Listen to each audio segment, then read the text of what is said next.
Jésus se déguisa en mendiant et se rendit dans une église luxueuse pour mettre à l'épreuve la foi de ses disciples. Un vieil homme entra dans le vestibule de l'église, où se déroulait un grand culte. Il demanda simplement un abri.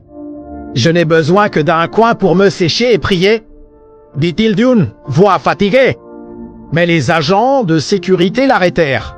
« Le service est réservé aux invités. Vous ne pouvez pas rester ici. » Les fidèles détournèrent le regard avec mépris. Un certain murmurèrent « Il va salir le tapis. Il doit être en train de mendier. Le service commence sur l'autel. » Les leaders annoncèrent « Aujourd'hui, nous accueillerons un visiteur spécial envoyé pour apporter une parole de Dieu. » Tout le monde applaudit, mais personne monta sur le pupitre.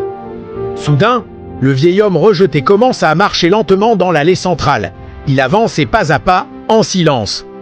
Les applaudissements cessèrent, et l'air devint lourd. Il s'arrêta devant le micro et, d'une voix ferme, il lutte. « Car j'ai eu faim et vous ne m'avez pas donné à manger. J'ai eu soif et vous ne m'avez pas donné à boire.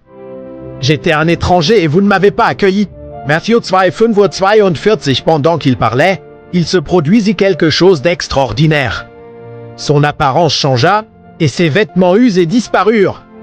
Une lumière intense envahit l'autel, ses yeux brillaient comme du feu. Certains tombèrent à genoux, d'autres pleuraient.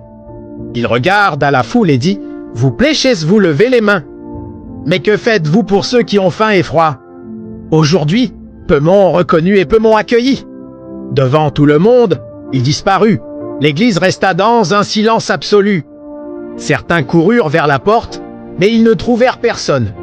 Un des agents de sécurité se mit à pleurer. « Maintenant, je veux voir si tu as le même courage pour partager ce message. Si tu as honte de moi, j'aurai honte de toi aussi. Si tu n'as pas honte de Dieu, écris Amen et dis-nous depuis quel pays tu regardes. » Seigneur, j'ai souvent peur. J'ai l'impression que quelque chose me poursuit, comme si les ténèbres me voulaient. Tu n'es pas le seul à ressentir cela, mon enfant. Mais n'oublie jamais ceci. Le mal n'a aucun pouvoir sur toi, car tu appartiens à Dieu. Je vais te raconter l'histoire d'une femme, celle que l'on appelle l'apôtre des apôtres. Elle était suivie par les ténèbres, plus précisément sous l'emprise de 7 démons. 7 esprits violents qui voulaient l'isoler, l'étouffer, la détruire. Et personne, absolument personne parmi les hommes, ne pouvait la délivrer. La pauvre, elle devait tellement souffrir. Elle avait toujours peur. Oui, elle vivait dans la peur, la honte et l'incompréhension. Elle croyait être brisée à jamais, jusqu'au jour où je suis entré dans sa vie. Alors, au milieu de ce tourment, j'ai prononcé son nom, Marie de Magdala. Qui es-tu? Comment tu connais mon nom? Ainsi parle l'Éternel qui t'a créé et celui qui t'a formé. Ne crains rien car je te rachète. Je t'appelle par ton nom. Marie, tu es à moi.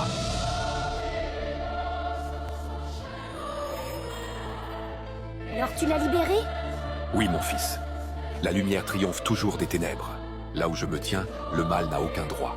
Et Marie, celle qui pensait avoir tout perdu, s'est relevée enfin libre. Si je comprends bien, je n'ai aucune raison d'avoir peur avec toi.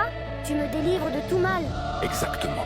N'aie plus peur. Devant moi, le mal s'incline. Rien ne peut te réclamer, rien ne peut te posséder, car tu appartiens déjà à la lumière. Tu es à moi, mon fils.